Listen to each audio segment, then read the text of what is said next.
Good morning. Topic हमारा चल रहा था हैलोजन।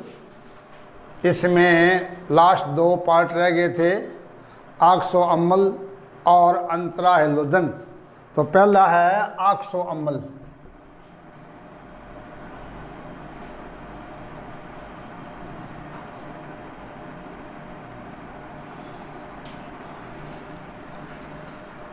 फ्लोरीन एक ऐसा हैलोजन है जो केवल एक ही ऑक्सो अम्ल बनाता है, HOF।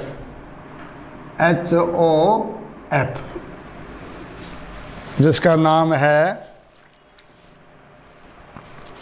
हाइपोफ्लोरस अम्ल, हाइपोफ्लोरस। इसके अलावा अन्य हैलोजन क्लोरीन, ब्रोमीन और आयोडीन, वो 4 प्रकार के ऑक्सो अम्ल बनाती है, जिनकी ऑक्सीजन संख्या क्रम से 1, 3, 5 और 7 होती है। तो यहाँ एक बात ध्यान रखना कि फ्लोरीन में जो अम्ल बनता है उसमें F का माइनस संबंध नहीं होता है, लेकिन क्लोरीन, ब्रोमीन और आयोडीन के चारों ऑक्सो अम्लों में हैलोजन परमाणु पर प्लस ऑक्सीजन संख्या होती है। अतः क्लोरीन, ब्रोमीन और आयोडीन 4 प्रकार के ऑक्सो अम्ल बनाती है। जैसे पहला है हाइपोक्लोरस, HOC, इसको HClO भी लिख सकते हैं, HClO यानी HOCl, इसे बोलते हैं हाइपोक्लोरस। दूसरा है क्लोरस, HOClO, यानी इसको या HClO2। तीसरा है क्लोरिक अम्ल, HOClO2 या HClO3। और चौथा है परक्लोरिक अम्ल, HOClO3 या HClO4। तो ये इसी प्रकार के मान लो ब्रोमीन है, HBRO, HBRO2, HBRO3, HBRO4। ऐसे अगर आयोडीन है HIO, HIO2, HIO3 और HIO4। यद्यपि अपने बुक्स में केवल एक ही क्लोरीन के ऑक्सो अम्ल है। क्लोरीन के इन चारों में से एक ऑक्सो अम्ल की संरचना आ जाती है, एक की बना लो सभी की आ जाएगी। जैसे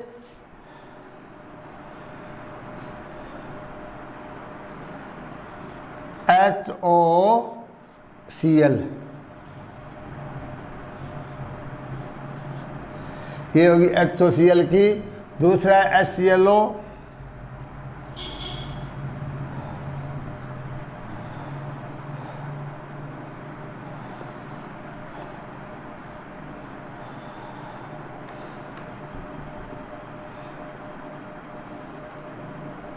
तो बोल सकते हो इसी प्रकार HClO2,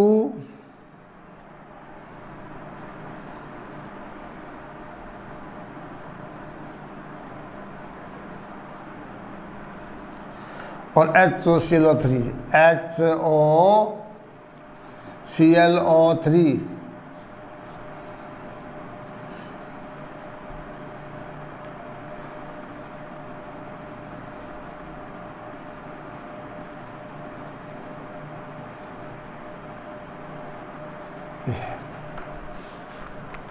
अगर आ जाए Br तो यहाँ HOBr आ जाएगा। यानी बोल्ड में मोस्टली एक हैलोजन का ऑक्सी अम्ल आ जाता है, तो ये तीनों के 4 ऑक्सो अम्ल है। एक क्वेश्चन और आ जाता है कि आयोडीन के ऑक्सोमल का सूत्र दीजिए, जिसमें आयोडीन का O1+5 होता है। तो इन अम्लों में इन एलोजन की O1 याद होनी चाहिए। ऑक्सीडेशन नंबर इसमें क्या होता है, +1 +3 +5 और +7। ब्रोमीन के ऑक्सोमल जिनमें ब्रोमीन का O1+ है तो ये आ जाएगा, 3 है तो ये आ जाएगा। कैसे आपको ध्यान है, H का +1 होता है, O का -2 होता है, तो -2 में एक गए, +1 रह गया, 4 में एक गए, 3 रह गया, 6 में एक गए, 5 रह गए, और 8 में एक गया, 7 रह गए। एक और आ जाता है इनमें कि क्लोरीन के ऑक्सोमलों की क्रियाशीलता का क्रम, यानी इनमें सबसे अधिक प्रबल अम्ल कौन सा है। ये IIT जे नीट वगैरह में क्वेश्चन आ जाता है कि आपको पूछ लेते हैं कि क्लोरीन के ऑक्सोमलों में सबसे प्रबल अम्ल या ऑक्सोमलों के अम्लता का घटता हुआ क्रम। तो आपको +1 में बताया गया था कि ऑक्सीकरण अंक के आधार पर जिन अम्लों में तत्व का O1 सर्वाधिक होता है वो प्रबल अम्लीय होता है। तो यहाँ क्लोरीन के 4 अम्ल है, इन चारों में वह अम्ल सबसे प्रबल है जिसमें क्लोरीन का ऑक्सीजन संख्या सर्वाधिक है। तो किसमें है +4, किसमें है HClO4, तो ये क्रम हो जाएगा HClO4 greater than HClO3 greater than HClO2 greater than HClO। तो ये यहाँ Cl का ऑक्सीकरण संख्या क्या है, +7 +5 +3 और +1। तो ये बहुत इम्पोर्टेंट चीज़ है JEE के लिए, PMT के लिए, नीट के लिए, IIT के लिए। अगला अंतरा हेलोजन, लास्ट टॉपिक इनका अंतरा हेलोजन।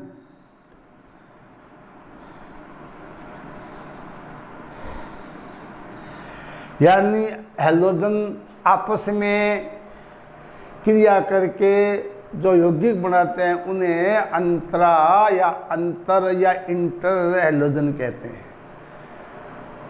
दो हेलोजन के संयोग से बने यौगिक को अंतर हेलोजन यौगिक कहते हैं।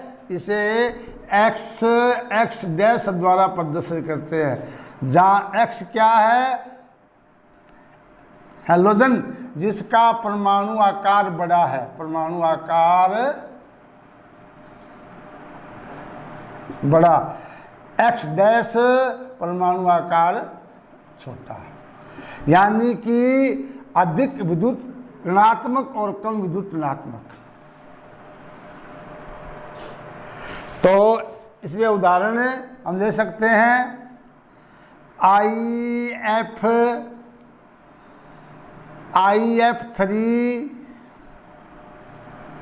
IF5 IF7। इसी प्रकार ICl ICl3 ICl5 ICl7।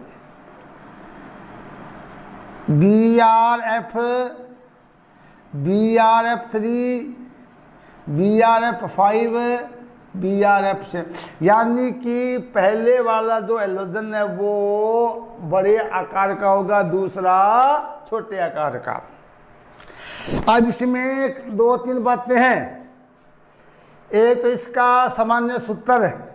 Number 2, ये जो सभी हेलोजन है ये क्या होते हैं, एक तो क्या ये सहसंयोजी होते हैं, इनकी प्रकृति क्या होती है, सहसंयोजी, इनमें इलेक्ट्रॉनों के संघ जैसे यौगिक बनते हैं। दूसरा सारे क्या होता है, प्रतिचुंबकीय है।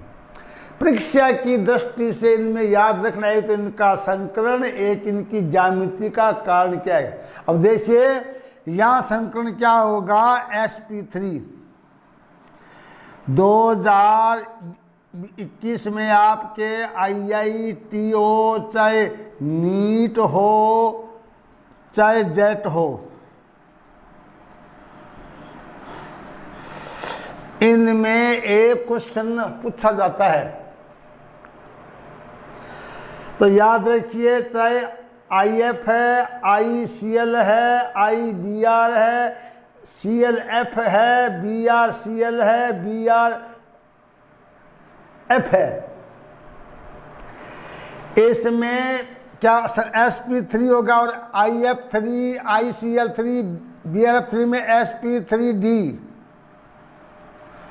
और IF7, ICL5, BRF sp3d2 और IF7 sp3d3। एक बात याद रखो, इन चारों में संकरण है। दूसरी इनकी ज्यामिति ये क्या होती है, रेखीय आकृति का होता है। ये बंकित टी आकृति होती है, इनकी आकृति वर्गाकार होती है, इसकी पंचभुजीय द्विपिरामिड होती है। अब आपको ध्यान है sp3 संकरण की ज्यामिति क्या होती है, चतुष्फलकीय।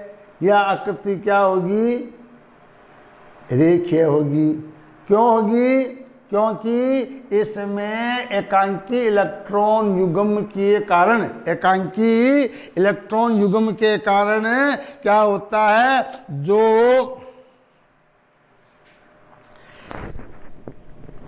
एकांकी इलेक्ट्रॉन है वो क्या होता है, बंधित इलेक्ट्रॉन को क्या कर देता है, अधिक प्रतिकर्षण कारण विकृति आ जाती है।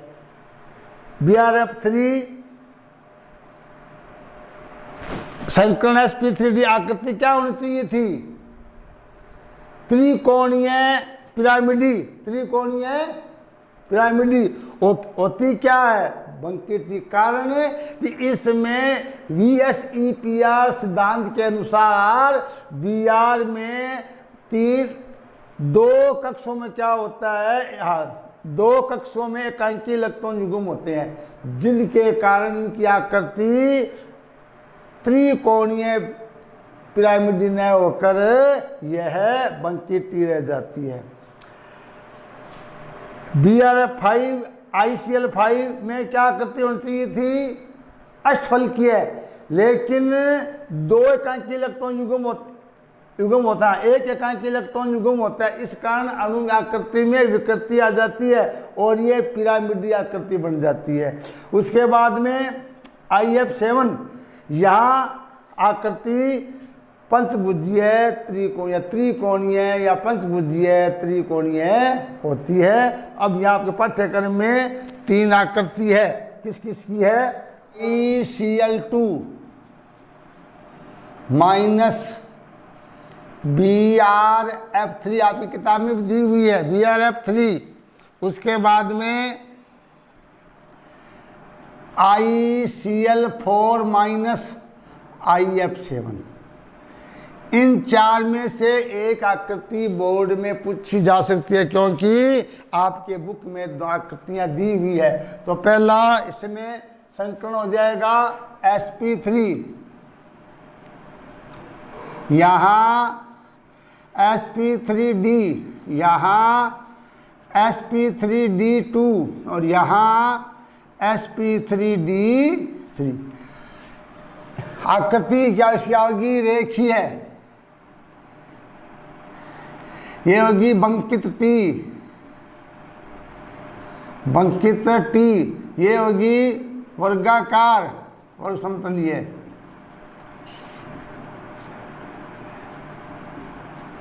ये होगी पंचभुजीय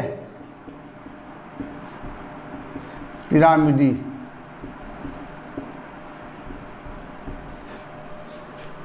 बना दीजिए।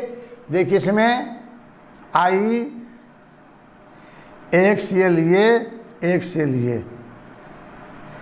एक एकांकी युग्म यहाँ हो जाएगा, एक ये हो जाएगा। तो माइनस Brf3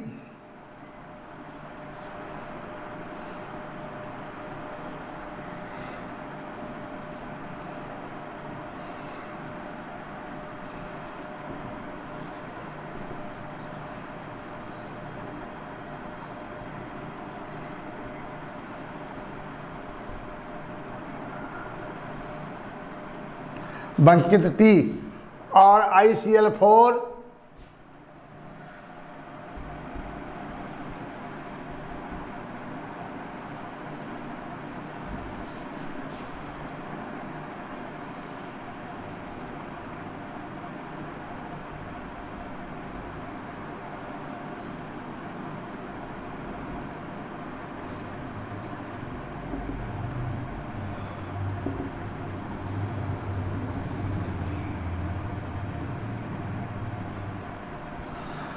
IF7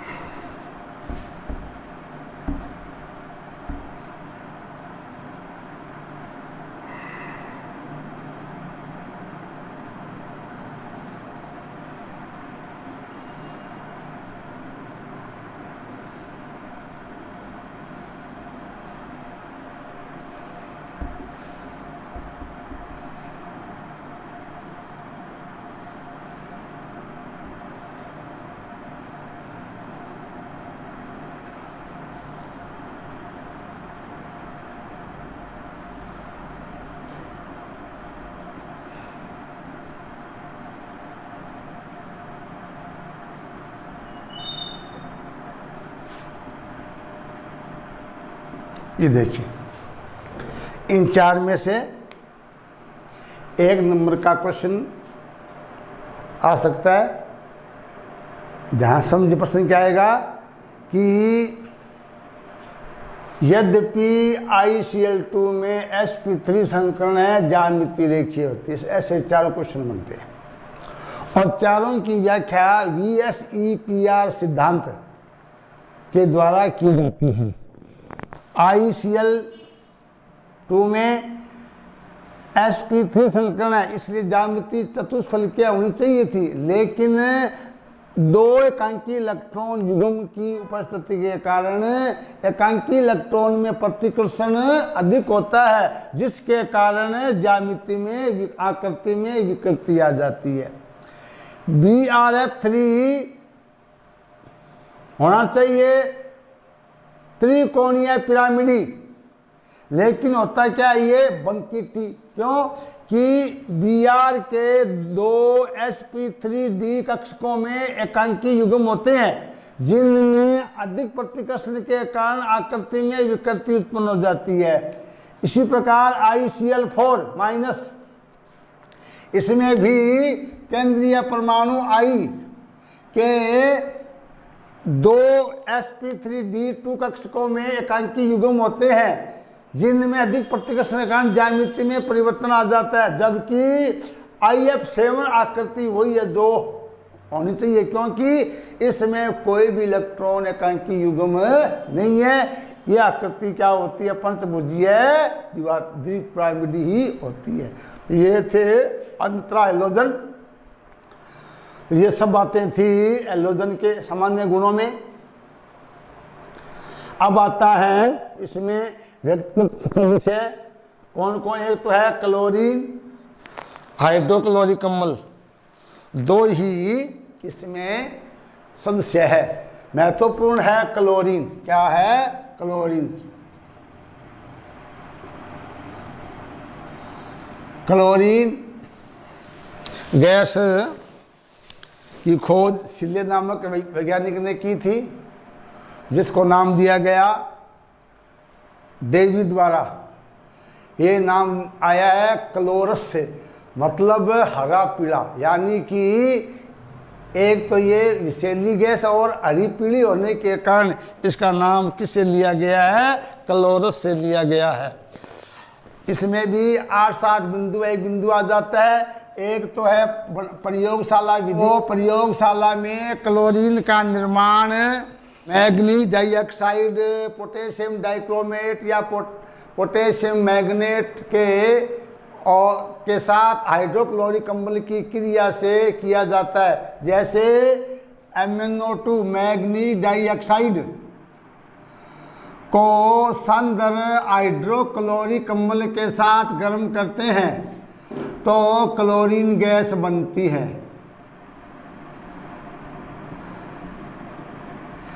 इसी प्रकार potassium magnet permanganate KMnO4 potassium permanganate और हाइड्रोक्लोरिक अम्ल को गर्म करने पर भी K2Mn और plus MnCl2 plus Cl2 plus 8H2O। इसी प्रकार औद्योगिक विधि 2 तो होगी, लेबोरेटरी मतलब है औद्योगिक।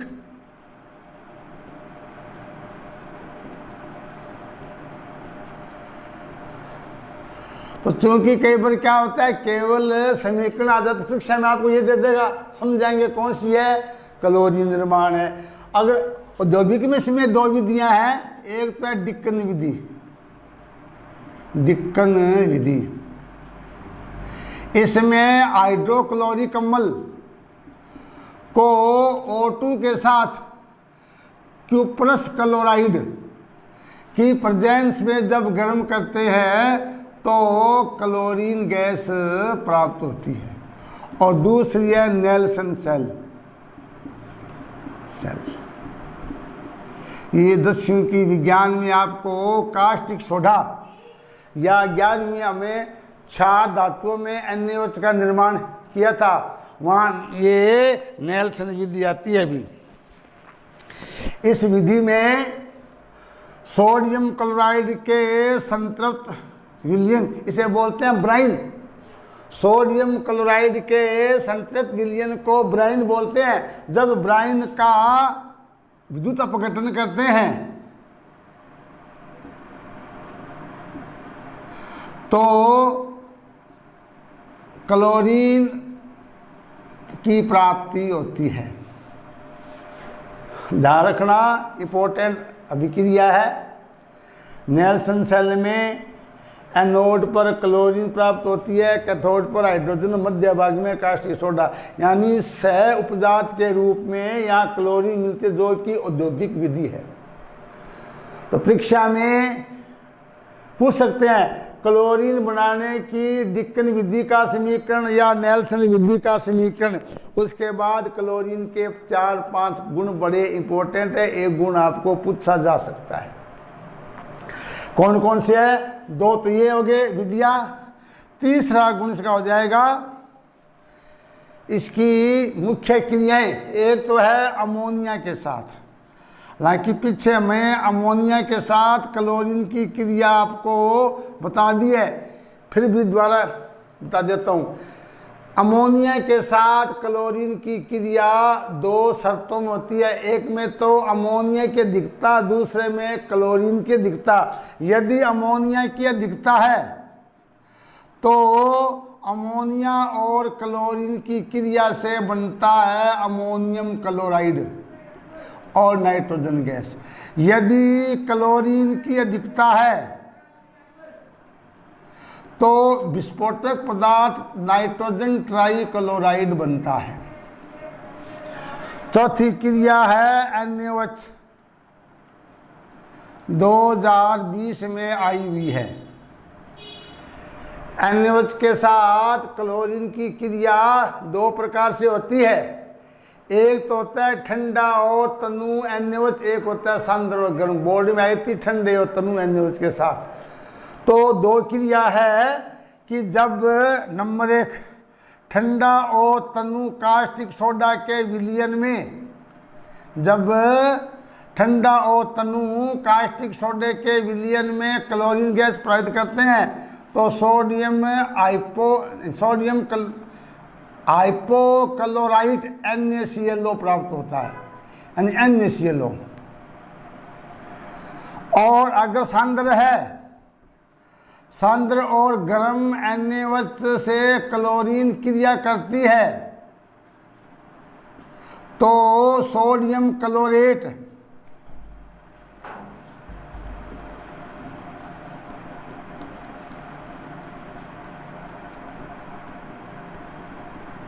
ये क्रिया बोर्ड में पूछी जा चुकी है लास्ट ईयर। 5वीं है कैल्शियम हाइड्रोक्साइड के साथ चूने का पानी।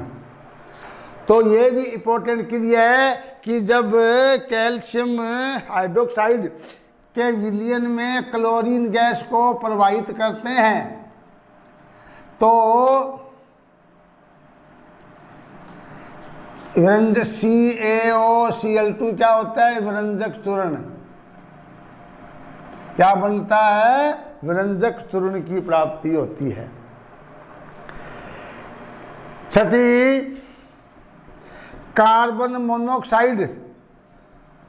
क्लोरीन कार्बन मोनोऑक्साइड से क्या बनाती है? विषैली गैस फाजिन COCl2। ये तीनों ही गैसें विषैली है। कार्बन मोनोऑक्साइड विषैली है, क्लोरीन विषैली है और फाजिन भी विषैली है। इसके अलावा क्लोरीन का 7वां मुख्य बिंदु हम याद करेंगे, विरंजक के रूप में हम 2-3 गैसें कर ली है। ओजोन विरंजक के रूप में नवजात O के कारण, SO2 गैस विरंजक के रूप में नवजात H के कारण। इसी भांति क्लोरीन भी एक विरंजन क्रिया का महत्वपूर्ण अदा करती है। यह भी नमी की उपस्थिति में रंगीन वस्तु को रंगहीन कर देती है। यह गुण क्लोरीन के नवजात O के कारण होता है। कैसे? Cl2 + H2O, HCl + HClO। HClO अस्थायी होता है। HCl + O coloured compound change colourless. ये इसकी विरंजन क्रिया है। हो सकता है कि क्लोरीन की विरंजन क्रिया समझाइए। ये इसकी एक प्रबल ऑक्सीकारक, यानी सामान्य गुणों में आप क्या आता है कि हैलोजन प्रबल ऑक्सीकारक होते हैं। कारण इनके बाह्य कोश को प्राप्त स्थायी करने के लिए 1 इलेक्ट्रॉन की आवश्यकता होती है।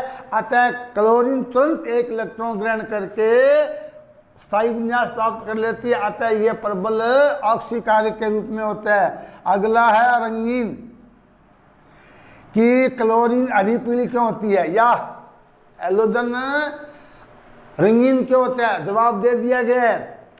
क्लोरीन के संयोजकता कोश के इलेक्ट्रॉन ऊर्जा प्रकाश की कुछ दृश्य विकिरण को अवशोषित कर उच्च कक्षाओं में उत्तेजित हो जाते हैं। जब वो वापस मूल अवस्था में आते हैं कुछ प्रकाश के रूप में ऊर्जा को छोड़ देते हैं। इसी कारण क्या होता है? हैलोजन है वो रंगीन दिखाई देते हैं। और लास्ट है उपयोग। उपयोग में यहाँ ही गया सबसे ज़्यादा उपयोग अपने पीने का पानी का जो शुद्धिकरण है उसको कीटाणु रहित कौन करती है? क्लोरीन। उसके बाद में विषैली गैस बनाने में बहुत उपयोग है, जैसे फाजिन, मस्टर्ड गैस, क्लोरोपिक्रिन, ऐसे विस्फोटक पदार्थ बनाने में काम आती है। और लास्ट है भी हाइड्रोक्लोरिक अम्ल। इसमें पहला बिंदु है कि नमक के साथ सांद्र सल्फ्यूरिक अम्ल को गर्म करते हैं, हाइड्रोक्लोरिक अम्ल गैस प्राप्त होती है। इस गैस को जल में प्रवाहित करने पर ये क्या प्राप्त होता है? द्रव अवस्था में अम्ल होता है, अम्लीय प्रकृति का होता है। इसकी एक क्रिया सबसे महत्वपूर्ण है, वो क्या है? एक्वारेजिया। कि पीछे बताया है कि 1 आयतन नाइट्रिक अम्ल 3 आयतन सांद्र हाइड्रोक्लोरिक अम्ल को मिलाया जाता है तो अम्ल एक्वारेजिया प्राप्त होता है। यह सोना जैसी धातुओं को विलय कर लेता है, अतः सोने के निष्कर्षण में एक्वारेजिया का उपयोग करते हैं। बाकी इसका उपयोग अपने जो वॉशिंग, जो अपने प्रसाधन में जो सफाई होती है, जो घरों में अम्ल काम में लाते हैं, वही क्या होता है, हाइड्रोक्लोरिक अम्ल का तनु विलयन होता है। तो ये था हमारा वर्ग 17। कल कराऊंगा वर्ग 18। Thank you.